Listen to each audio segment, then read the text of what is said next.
नमस्कार, मैं सुबोध मंडल आज आप लोगों के सामने भाषा विज्ञान पर चर्चा करने के लिए उपस्थित हुआ हूँ। आज इस वर्ग में हम लोग भाषा क्या है की चर्चा ना करके भाषा विज्ञान क्या है, भाषा विज्ञान से आप क्या समझते हैं, भाषा विज्ञान की परिभाषा दीजिए, ऐसे प्रश्नों पर चर्चा करेंगे। भाषा विज्ञान दो प्रकार से लिखा जाता है। ज़्यादा प्रचलित प्रकार जो है यह है भाषा विज्ञान, लेकिन भाषा विज्ञान को दूसरी तरह से इस प्रकार भी लिखा जाता है, यह ध्यान में रखना है।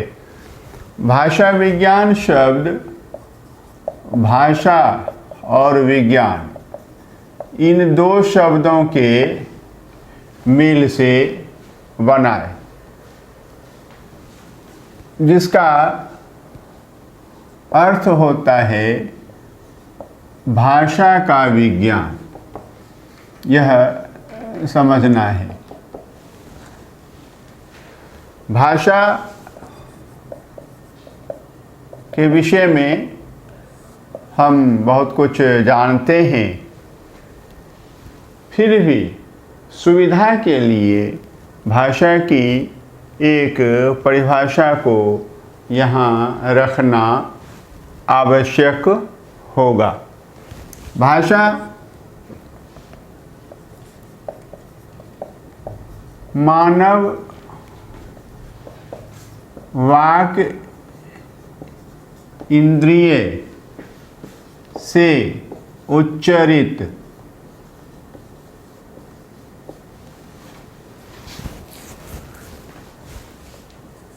यादृच्छिक एवं रूढ़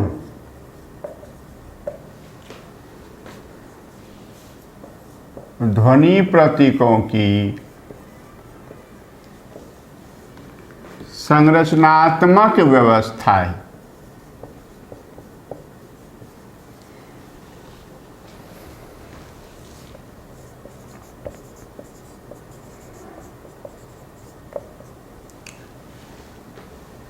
कहीं कहीं निःसृत शब्द का प्रयोग मिलेगा। भाषा मानव मुख से उच्चारण के फलस्वरूप निःसृत होती, इसीलिए निःसृत शब्द का प्रयोग उचित नहीं है। उच्चरित शब्द का ही प्रयोग उचित है। इसलिए यहाँ ध्यान में रखना है, भाषा मानव वाक इंद्रिय से उच्चरित। यह भी देखने को मिलेगा कि मानव मुख के उच्चारण अवयवों से उच्चरित, तो उच्चारण अवयव केवल मुख में ही नहीं है, मुख के बाहर भी है, नाक वगैरह जो है, और ओष्ठों की स्थिति भी मुख के बाहर ही है, और फिर कंठ से नीचे भी स्वर यंत्र वगैरह हैं।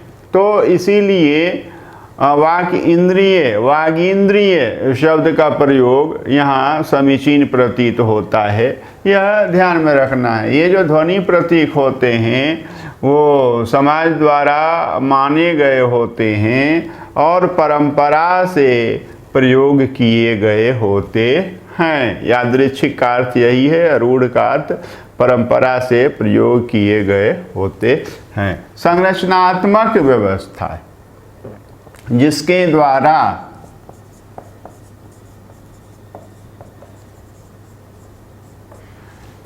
द्वारा क्या करते हैं हम कि सामाजिक समुदाय के सदस्य सामाजिक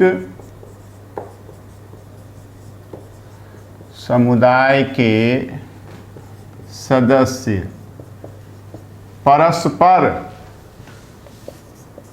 यानी आपस में परस्पर अपने अनुभवों को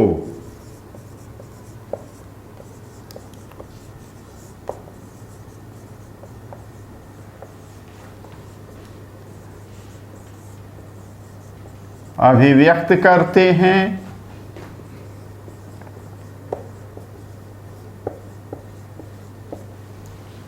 विचारों को संप्रेषित करते हैं,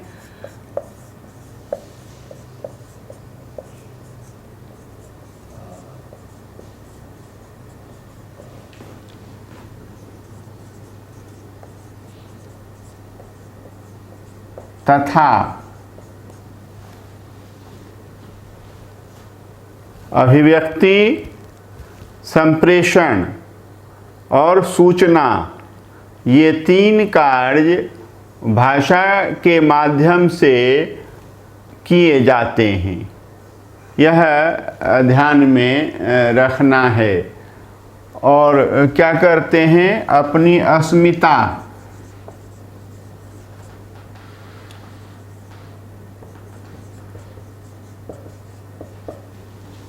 एवं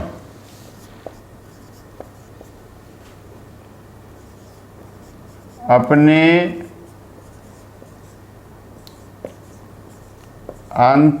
अंतर्वैयक्तिक संबंधों को सूचित करते हैं।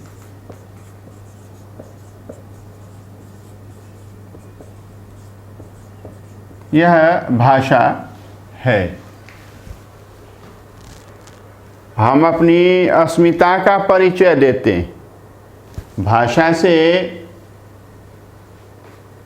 व्यक्ति के व्यक्तित्व की पहचान आसानी से हो जाती है कि व्यक्ति किस प्रकार का है, किस स्तर का है। अस्मिता और अपने अंतर्वैयक्तिक संबंधों को सूचित करते हैं। मनुष्य जिससे बात करता है, तू यहाँ मत बैठ, तू चला जा, तो तू किसके लिए प्रयोग करता है, तुम किसके लिए प्रयोग करता है, आप किसके लिए प्रयोग करता है, प्रेम से किससे बात करता है, विनम्रता से किससे बात करता है, झिड़क कर किससे बात करता है। तो यह अंतर्वैयक्तिक संबंध पर आधारित है। तो यह समझना है। तो भाषा मानव वाक इंद्रिय से उच्चरित यादृच्छिक, बताया कि समाज द्वारा ये इच्छा से स्वीकार किया गया होता है, एवं रूढ़ परंपरा से समाज द्वारा प्रयोग किया गया होता है। सामाजिक समुदाय के सदस्य द्वारा परंपरा से प्रयोग किया गया होता है ये ध्वनि प्रतीक। तो भाषा मानव वाक इंद्रिय से उच्चरित यादृच्छिक एवं रूढ़ ध्वनि प्रतीकों की संरचनात्मक व्यवस्था है, जिसके द्वारा सामाजिक समुदाय के सदस्य परस्पर आपस में अपने अनुभवों को अभिव्यक्त करते हैं, विचारों को संप्रेषित करते हैं तथा अपनी अस्मिता एवं अपने अंतर्वैयक्तिक संबंधों को सूचित करते हैं। यहाँ यह भी समझ लें कि भाषा के माध्यम से हम अपने अनुभवों की अभिव्यक्ति करते हैं, हम अपने विचारों का संप्रेषण करते हैं और हम अपने अंतर्वैयक्तिक संबंधों की सूचना देते हैं। तो भाषा के माध्यम से हम ये तीन प्रकार के कार्य करते हैं। भाषा विज्ञान को समझने के लिए भाषा की यह परिभाषा जो है पर्याप्त है, समुचित है। और अब हम विज्ञान पर अपना ध्यान केंद्रित करेंगे। विज्ञान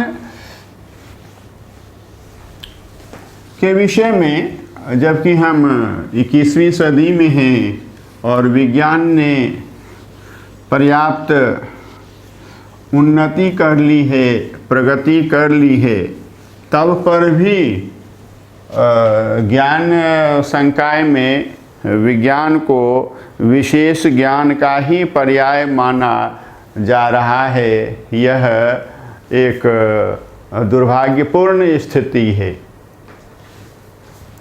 विज्ञान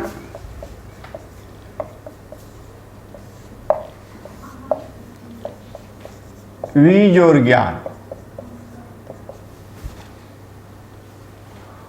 और यह जो है संस्कृत का विज्ञानम शब्द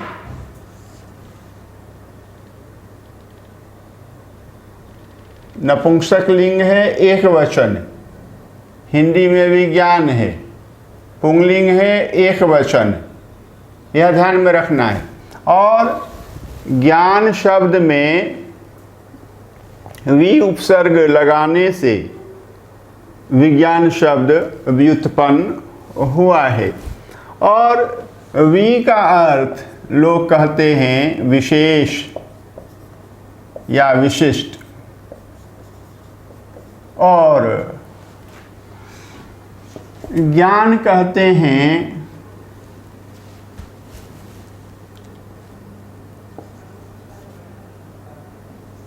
अनुभव को।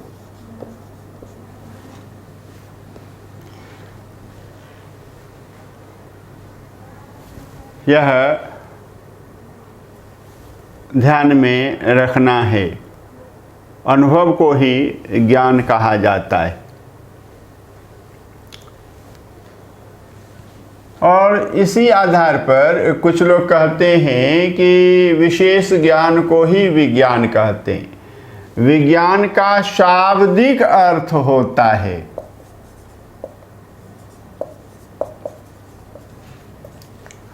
विशेष ज्ञान।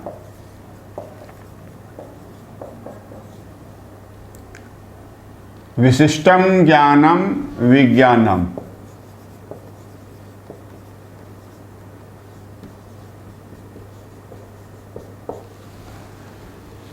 विज्ञानम।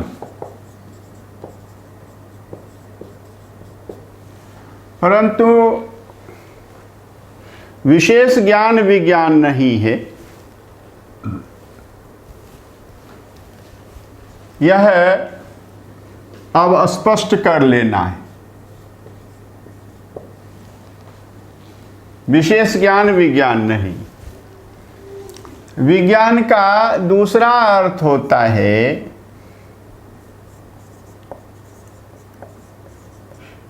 विशेष का ज्ञान या विशिष्ट का ज्ञान।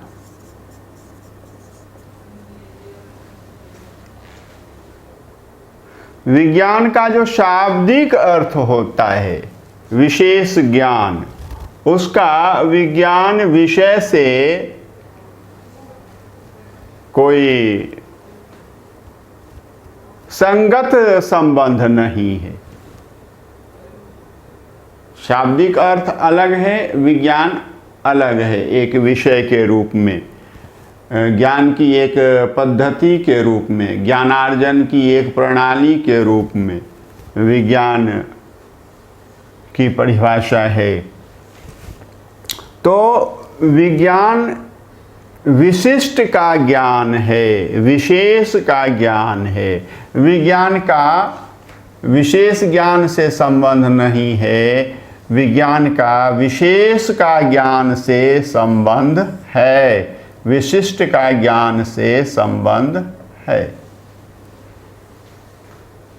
और सामान्य ज्ञान क्या है?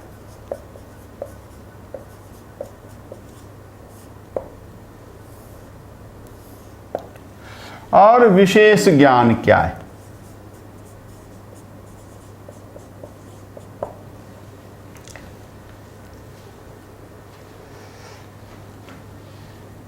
एक शरीर है,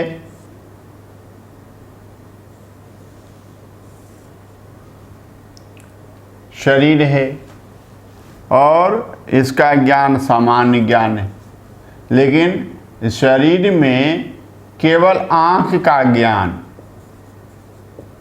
या कान का ज्ञान या नाक का ज्ञान या गले का ज्ञान या हृदय का ज्ञान या गुर्दे का ज्ञान, ये सब विशिष्ट ज्ञान, विशेष ज्ञान। तो सामान्य ज्ञान व्यापक ज्ञान होता है, विस्तृत ज्ञान होता है, और विशेष ज्ञान सीमित ज्ञान होता है। दूसरी बात कि सामान्य ज्ञान की आधारशिला पर ही, पृष्ठभूमि पर ही विशेष ज्ञान की स्थापना होती।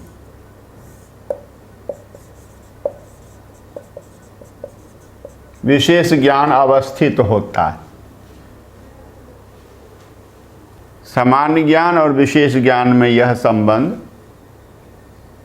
समझना है कि विशेष ज्ञान सामान्य ज्ञान पर ही आश्रित होता है, आधारित होता है। ज्ञान अर्जन की प्रक्रिया में पहले व्यक्ति सामान्य ज्ञान का अर्जन करता है और उसके बाद ही विशेष ज्ञान का अर्जन करता है। फिजिशियन को पूरे शरीर की संरचना और कार्य प्रणाली का, उसके तत्वों का सामान्य ज्ञान रहता है, लेकिन हार्ट स्पेशलिस्ट को, ईएनटी को तो आप समझते हैं कि विशेष विशेष अंगों का ज्ञान होता है, इसीलिए वे विशेषज्ञ कहलाते हैं, स्पेशलिस्ट कहलाते हैं। तो यह ध्यान रखना है। मेरा यह विषय नहीं है, लेकिन समझाने के लिए मैंने समझाया। ऐसा नहीं है कि ये विज्ञान में हम सामान्य ज्ञान नहीं प्राप्त करते हैं, बिल्कुल प्राप्त करते हैं, और बताया कि सामान्य ज्ञान प्राप्त करने के बाद ही हम विशेष ज्ञान प्राप्त कर सकते। इसीलिए विज्ञान को केवल विशेष ज्ञान से जोड़ करके देखना, शाब्दिक अर्थ को ही विज्ञान समझ लेना, यह सरासर गलत है। यह ध्यान में रखना है। विशेष का ज्ञान ही विज्ञान है, और विशेष का ज्ञान बताएंगे कि केवल विशेष का ही ज्ञान नहीं, विशेष का विशेष पद्धति से प्राप्त किया ज्ञान, प्राप्त किया गया ज्ञान, विशेष का विशेष पद्धति से प्राप्त किया गया ज्ञान, वही विज्ञान है। हम जानते हैं कि विज्ञान का ज्ञान जो है वह सामान्य पद्धति से नहीं प्राप्त किया जाता है, विशेष पद्धति से प्राप्त किया जाता है, और उसमें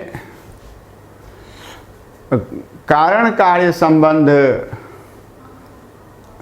का ध्यान रखा जाता है, उसकी संगति पर विचार किया जाता है, प्रकृति समरूपता नियम का ध्यान रखा जाता है कि परिस्थिति समान होगी तो उस परिस्थिति में वही कार्य होगा, समान कार्य ही होगा। सामान्य परिस्थिति में सामान्य कार्य होगा, विशिष्ट परिस्थिति में विशिष्ट कार्य होगा। तो यह है। और परीक्षण और निरीक्षण, एक्सपेरिमेंट और ऑब्जर्वेशन, ये विज्ञान की पद्धतियाँ हैं, विशेष पद्धतियाँ हैं जिनसे हम विशेष का ज्ञान प्राप्त करते हैं। तो विज्ञान के संबंध में मैंने कुछ महत्वपूर्ण बात बताई है। और अब जो है क्या करेंगे कि विज्ञान की परिभाषा करेंगे।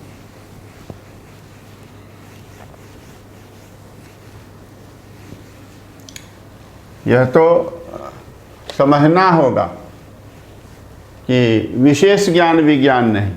हाँ, विज्ञान के अध्ययन से सामान्य ज्ञान की भी प्राप्ति होती है और विशेष ज्ञान की भी प्राप्ति होती है। और विशेष ज्ञान की प्राप्ति केवल विज्ञान के अध्ययन से ही नहीं होती है। इतिहास का अध्ययन करेंगे तो इतिहास का सामान्य ज्ञान भी होगा और उसके बाद विशेष ज्ञान भी होगा। अर्थशास्त्र का अध्ययन करेंगे तो अर्थ का, रुपया पैसा का सामान्य ज्ञान भी होगा और विशेष ज्ञान भी होगा। इसी तरह से राजनीति विज्ञान का अध्ययन करेंगे तो राजनीति का सामान्य ज्ञान होगा और उसके बाद राजनीति का विशेष ज्ञान होगा। बताया कि सामान्य ज्ञान के पश्चात ही विशेष ज्ञान की प्राप्ति संभव है। हम सामान्य ज्ञान से परिचित नहीं हैं तो विशेष ज्ञान से परिचित होने में आशंका रहेगी। यह बिल्कुल ही अच्छी तरह से ध्यान में रखना है। विज्ञान क्या करता है? किसी प्राकृतिक घटना का अध्ययन करता है। किसी प्राकृतिक घटना या किसी प्राकृतिक पदार्थ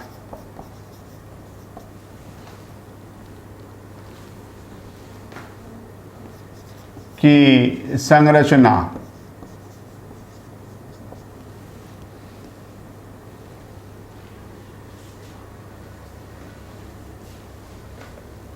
उसकी जीवन प्रणाली,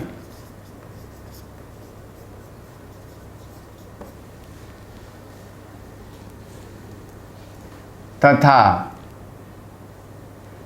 उसकी गति, स्थिति,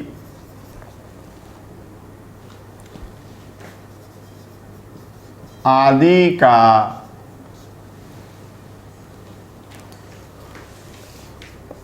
तात्विक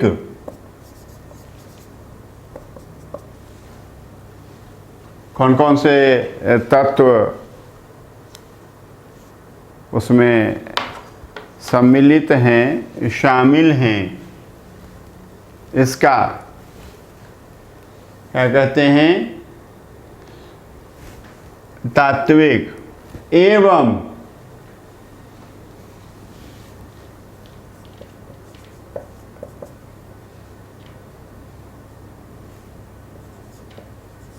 उसके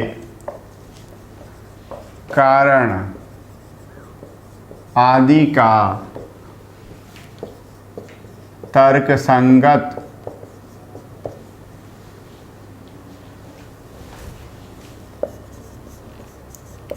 क्रमबद्ध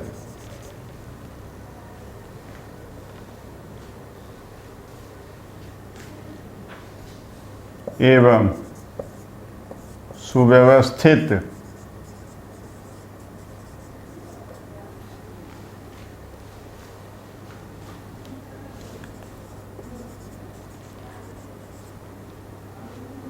अध्ययन की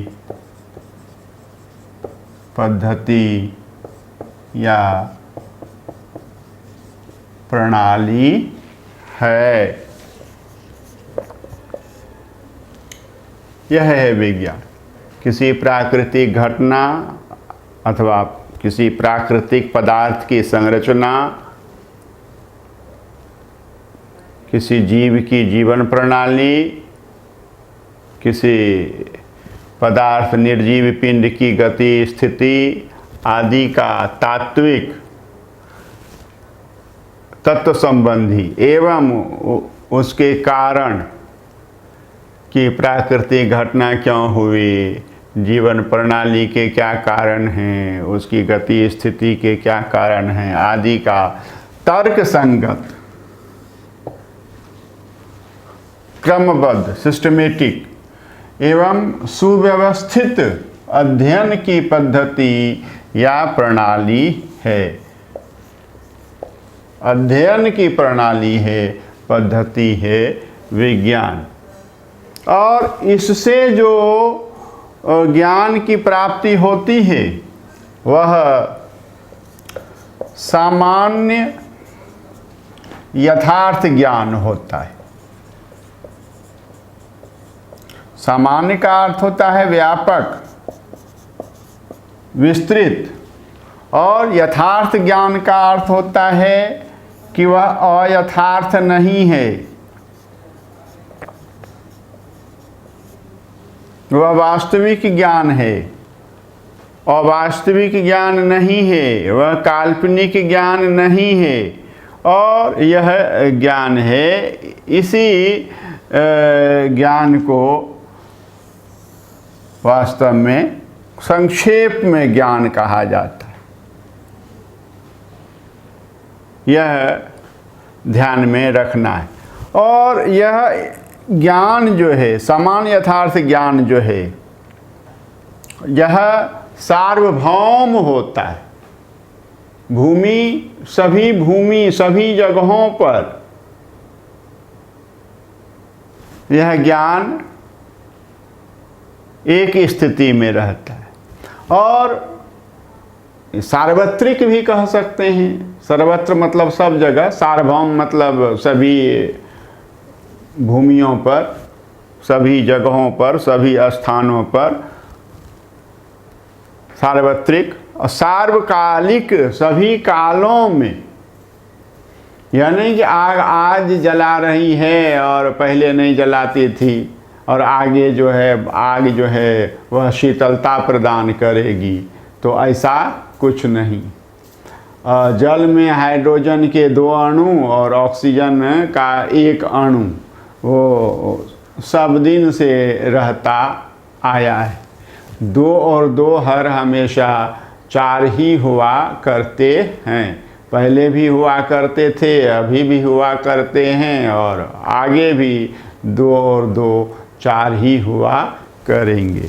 तो इस तरह से यह ज्ञान, जो इस विज्ञान प्रणाली जो है, अध्ययन की पद्धति है, प्रणाली है, इससे जो प्राप्त होता है वह यह सामान्य यथार्थ ज्ञान है, जिसको व्यापक ज्ञान कहते हैं।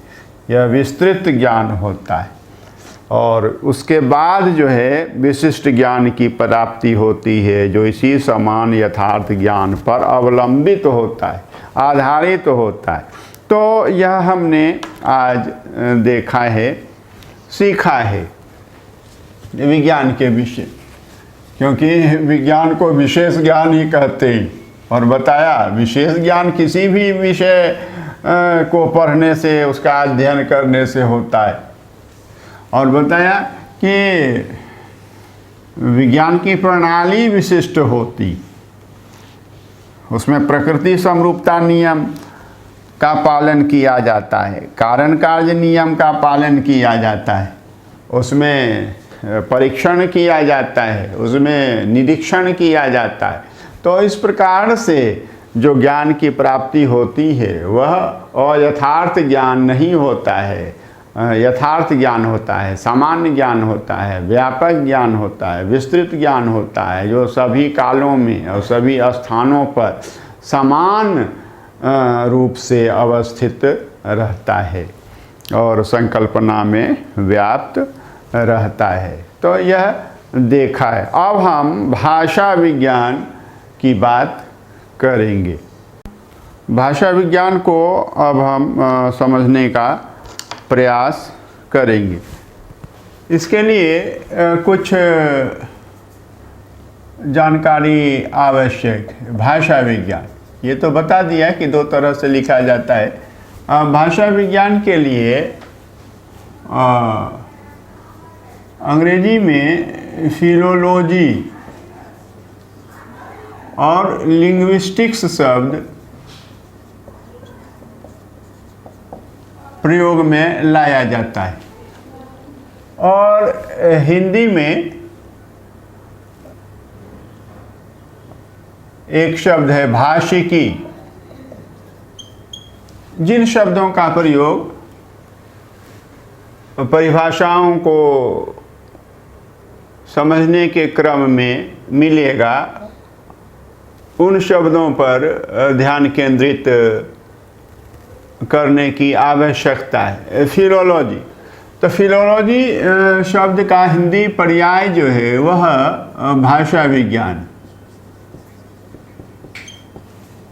और लिंग्विस्टिक्स शब्द का हिंदी पर्याय जो है वह भाषा शास्त्र है।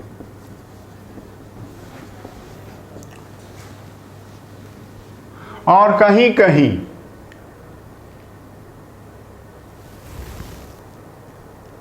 ये दोनों जो हैं, लिंग्विस्टिक्स को भी भाषा विज्ञान के अर्थ में प्रयुक्त किया गया है और फिलोलॉजी को भाषा विज्ञान के अर्थ में तो प्रयुक्त किया ही गया है, और भाषिकी को भी भाषा विज्ञान के अर्थ में प्रयुक्त किया गया है। यह समझना है। अब देखिए, भाषा विज्ञान वर्णनात्मक भाषा विज्ञान,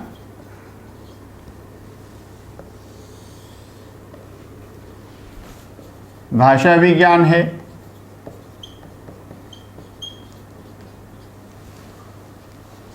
वर्णनात्मक भाषा विज्ञान है। अब देखिए कि तुलनात्मक भाषा विज्ञान है। फिर देखिए ऐतिहासिक भाषा विज्ञान है।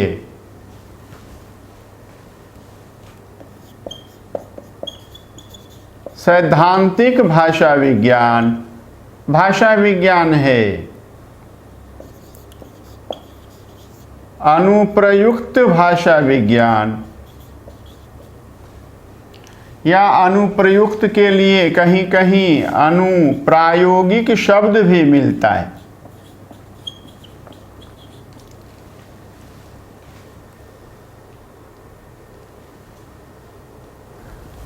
भाषा विज्ञान, इन सब चीज़ों को सूत्र रूप में समझने की आवश्यकता है। तब क्या होगा कि हम भाषा विज्ञान को अच्छी तरह से समझ सकेंगे और लिख सकेंगे, व्यक्त कर सकेंगे।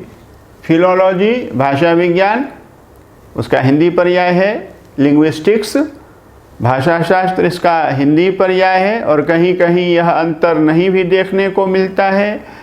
भाषिकी शब्द का प्रयोग देवी शंकर अवस्थी ने किया है, यह हम देखेंगे।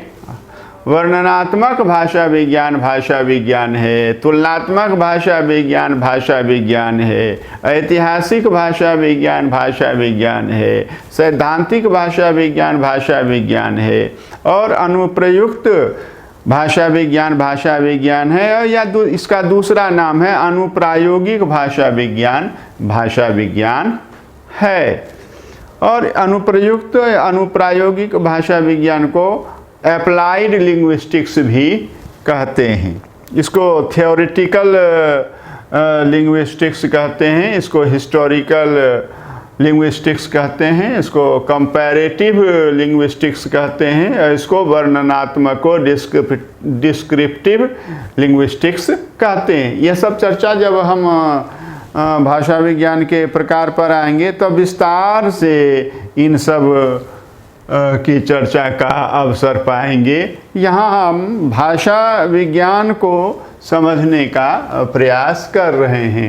इन चीज़ों को ध्यान में रखने से आप अच्छी तरह से भाषा विज्ञान को समझ सकेंगे और कहीं कोई कठिनाई नहीं होगी और अच्छे से अच्छा अंक प्राप्त करेंगे और कहीं भी अच्छा जो है आपका परफॉर्मेंस होगा, इसमें दो मत नहीं है। भाषा विज्ञान भाषा का विज्ञान है। यह ध्यान में रखने की आवश्यकता है। और पहली परिभाषा भाषा विज्ञान की, भाषा के वैज्ञानिक अध्ययन को भाषा विज्ञान कहा जाता है।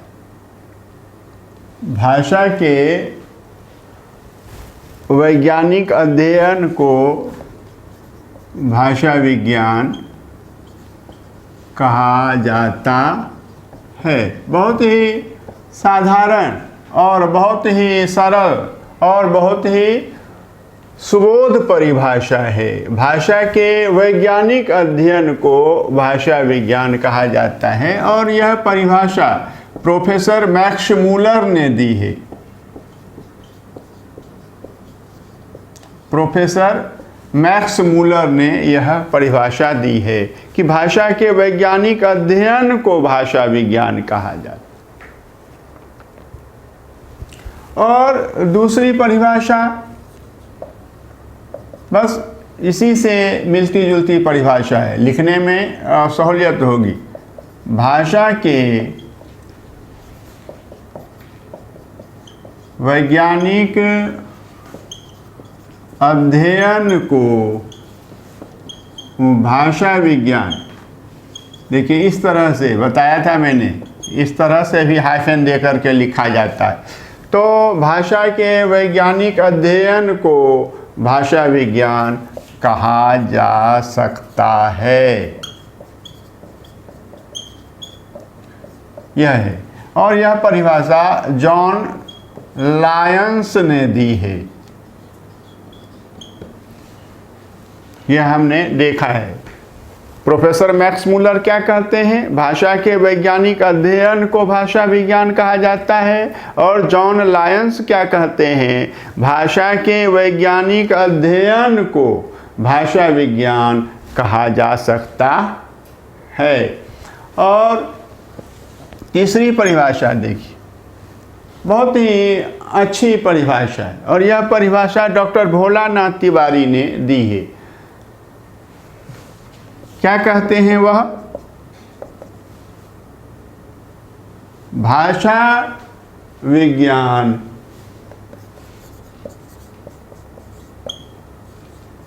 भाषा के अध्ययन का विज्ञान है। कहीं कोई असुविधा नहीं होगी आपको। डॉक्टर भोलानाथ तिवारी क्या कहते हैं? भाषा विज्ञान भाषा के अध्ययन का विज्ञान है। विज्ञान कहने से ही यहाँ वैज्ञानिक अध्ययन समाविष्ट हो जाता है, इंक्लूड हो जाता है। इसलिए यहाँ वैज्ञानिक शब्द लिखने की आवश्यकता नहीं है। विज्ञान है, भाषा विज्ञान भाषा के अध्ययन का विज्ञान है। और विज्ञान की जो परिभाषा मैंने बताई है, विज्ञान की जो पद्धतियाँ मैंने बताई हैं, इस विज्ञान शब्द में सभी समावेशित हैं। तो यह ध्यान में रखना है। देखिए, भाषा के वैज्ञानिक अध्ययन को भाषा विज्ञान कहा जाता है। प्रोफेसर मैक्स मूलर ने कहा है भाषा के वैज्ञानिक अध्ययन को भाषा विज्ञान कहा जा सकता है। यह परिभाषा जॉन लायंस ने दी है। और डॉक्टर भोलानाथ तिवारी क्या कहते हैं कि भाषा विज्ञान भाषा के अध्ययन का विज्ञान। चौथी परिभाषा देखते हैं। जिस विषय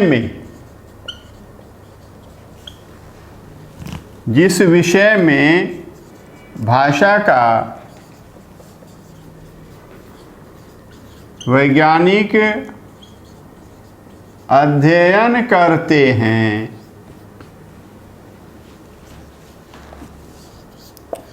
जिस विषय में भाषा का वैज्ञानिक अध्ययन करते हैं उसे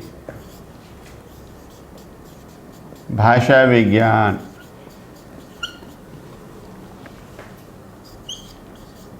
कहा जाता है। तो यह है, और यह परिभाषा भी डॉक्टर भोलानाथ तिवारी की ही दी हुई है। यह परिभाषा भी डॉक्टर भोलानाथ तिवारी ने ही दी है। यह हम देख रहे हैं। शुरू में सरल और छोटी छोटी परिभाषा लिखने की आवश्यकता है, तब भाषा विज्ञान की संकल्पना को आप समझ जाएंगे, तब बड़ी बड़ी परिभाषा और जटिल जटिल परिभाषा भी आपको लिखने में कोई दिक्कत नहीं होगी, क्योंकि तब तक आप भाषा विज्ञान की संकल्पना को अपने मानस पटल पर स्पष्ट कर चुके होते। तो यह देखा है हमने। और अब भाषा विज्ञान की अगली परिभाषा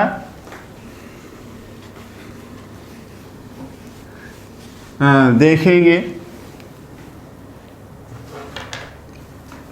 पांचवी परिभाषा क्या है? भाषा विज्ञान का अभिप्राय भाषा का विश्लेषण करके उसका दिग्दर्शन कराना है। भाषा विज्ञान का अभिप्राय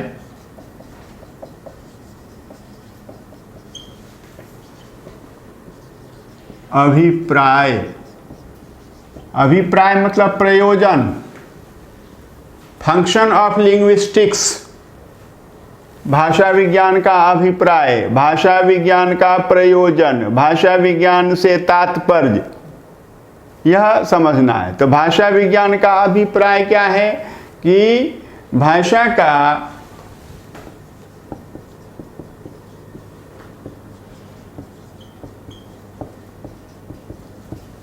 विश्लेषण करके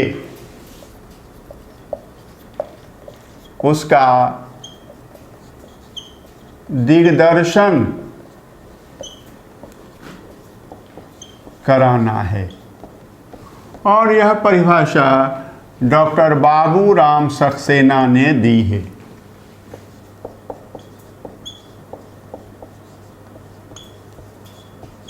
यह परिभाषा डॉक्टर बाबूराम सक्सेना ने दी है। यह पांचवी परिभाषा हम लोगों ने देखी है। और छठी परिभाषा भाषा के वैज्ञानिक और विवेचनात्मक अध्ययन को भाषा विज्ञान कहा जाएगा। और यह परिभाषा प्रसिद्ध भाषा शास्त्री डॉक्टर कपिल देव द्विवेदी ने दी है। क्या कहते हैं वह? भाषा के वैज्ञानिक और विवेचनात्मक अध्ययन को भाषा विज्ञान कहा जाएगा। तो यह देखना है। यह परिभाषा डॉक्टर कपिल देव द्विवेदी ने दी है। Scientific study as well as descriptive study of language will be called linguistics। तो यह समझना पड़ेगा। साइंटिफिक स्टडी और descriptive study of a language, विवेचनात्मक से यही अर्थ है, वह भाषा विज्ञान कहा जाएगा। तो यह जो है छठी परिभाषा हमने देखी है। और अब अगली परिभाषा देखेंगे। सामान्य भाषा विज्ञान को ही भाषा के विज्ञान के रूप में परिभाषित किया जा सकता है। और यह परिभाषा R.H. रॉबिन्स ने दी। यह ध्यान में रखना है। जनरल लिंग्विस्टिक्स में be defined as the science of language. और यह परिभाषा R.H. रॉबिन्स ने दी है। अगली परिभाषा जो है वह हम देखेंगे हास्यास्पद परिभाषा है, जैसा कि मैंने बताया, लेकिन इस परिभाषा को भी ढोया जा रहा है। भाषा के विशिष्ट ज्ञान को भाषा विज्ञान कहते हैं। भाषा के विशिष्ट ज्ञान को भाषा विज्ञान कहते हैं। और यह परिभाषा डॉक्टर कपिल देव द्विवेदी ने दी है।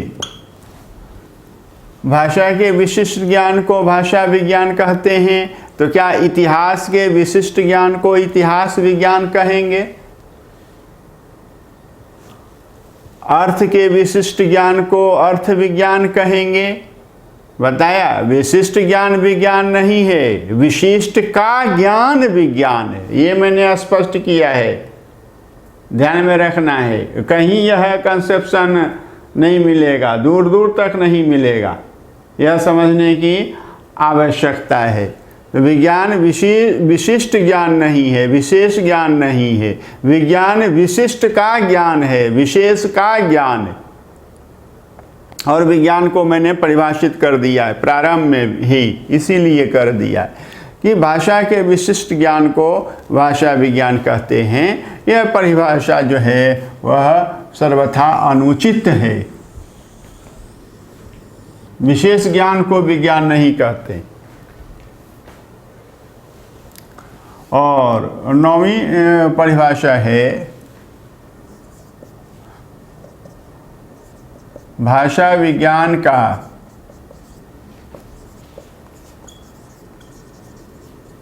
सीधा अर्थ है भाषा का विज्ञान और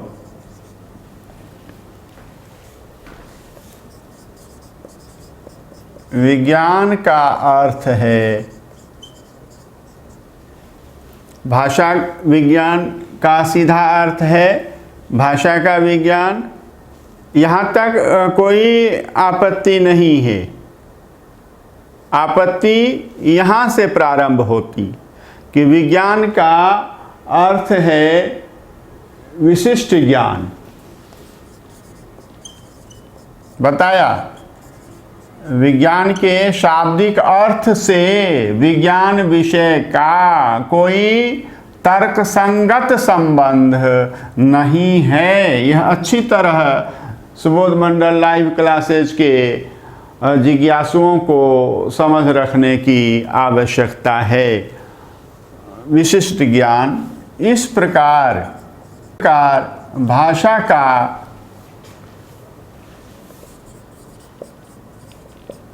विशिष्ट ज्ञान भाषा विज्ञान कहलाएगा।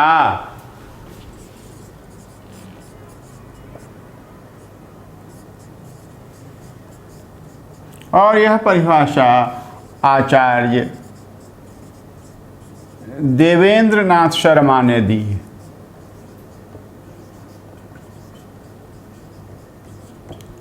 और भाषा के विशिष्ट ज्ञान को भाषा विज्ञान कहते हैं। डॉक्टर कपिल देव द्विवेदी ने यह परिभाषा दी है। यह परिभाषा जो है वह उचित नहीं है।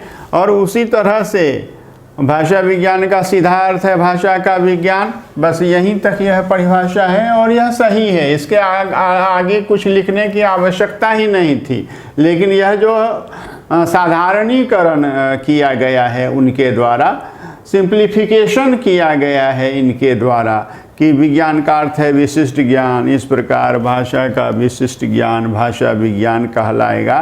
यह जो है बताया उचित नहीं, यह ध्यान में रखने की आवश्यकता है। और अगली परिभाषा है 10वीं परिभाषा।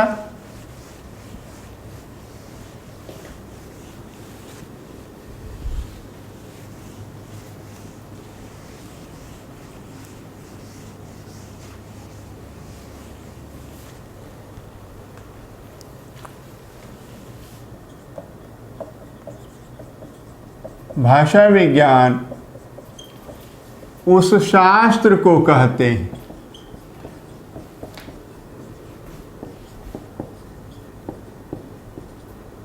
भाषा विज्ञान उस शास्त्र को कहते हैं जिसमें भाषा के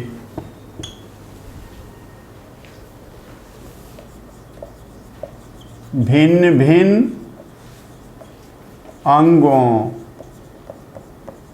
और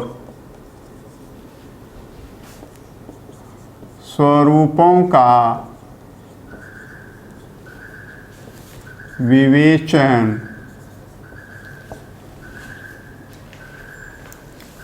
तथा निरूपण किया जाता है। और यह परिभाषा जो है डॉक्टर श्याम सुंदर दास ने दी है।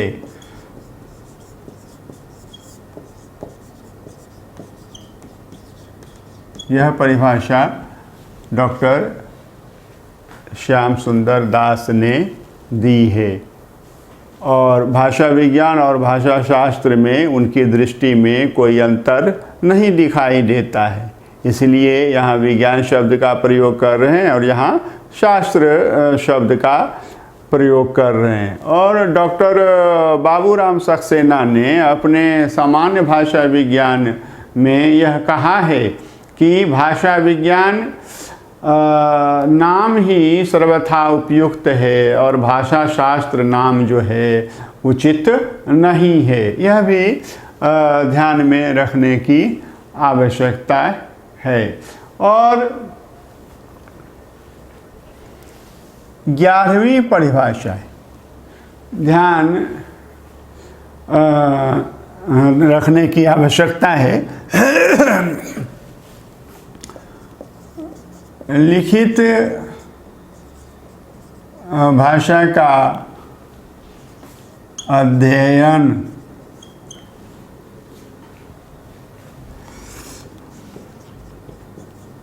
फिलोलॉजी तथा लिखित भाषा का अध्ययन फिलोलॉजी तथा बोलचाल की भाषा का अध्ययन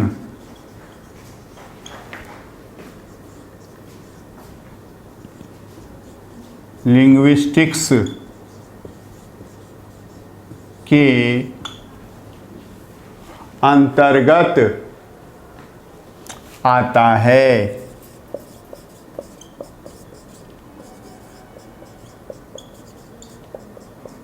और यह बात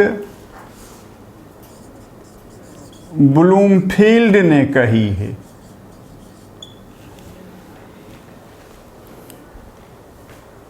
यह भाषा विज्ञान की परिभाषा नहीं है। फिलोलॉजी और लिंग्विस्टिक्स में भेद है।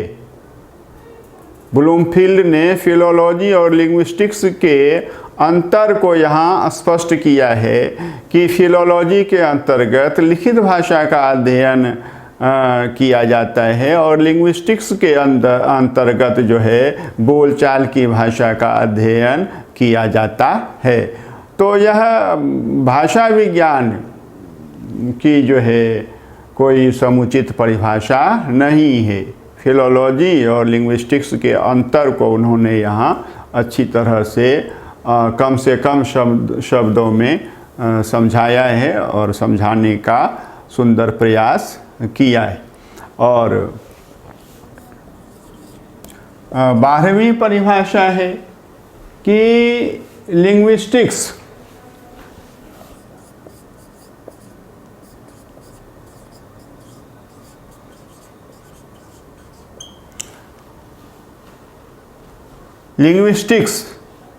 या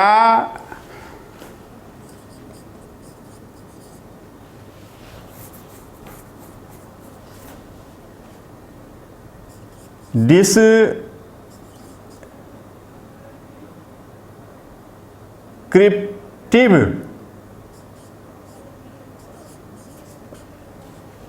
लिंग्विस्टिक्स या डिस्क्रिप्टिव लिंग्विस्टिक्स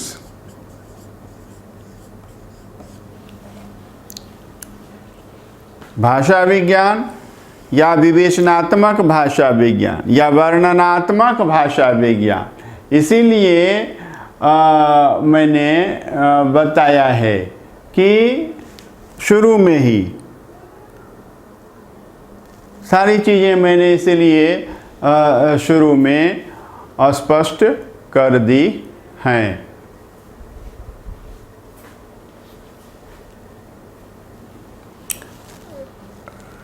लिंग्विस्टिक्स या डिस्क्रिप्टिव लिंग्विस्टिक्स में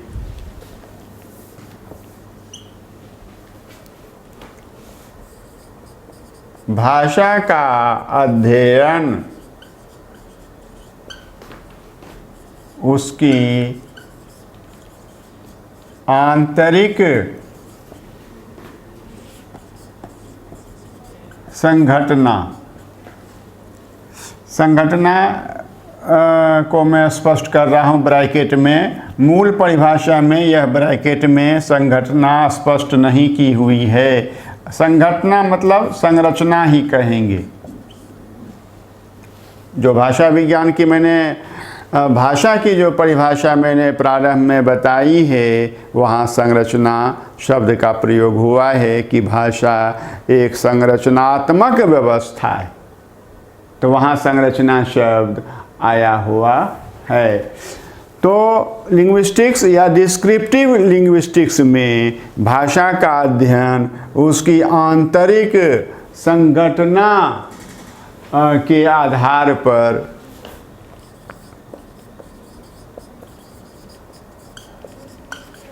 किया जाता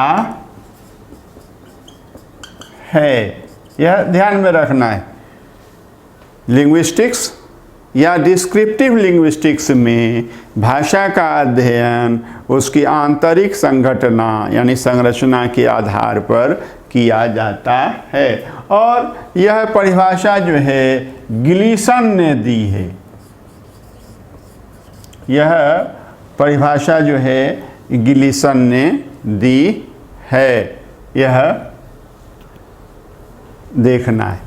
तो आज हमने भाषा विज्ञान क्या है, भाषा विज्ञान से आप क्या समझते हैं, भाषा विज्ञान की परिभाषा, भाषा विज्ञान की संकल्पना पर विचार किया है और अगले वर्ग में इस संकल्पना को पूरा देखने का प्रयास करेंगे। बहुत बहुत धन्यवाद।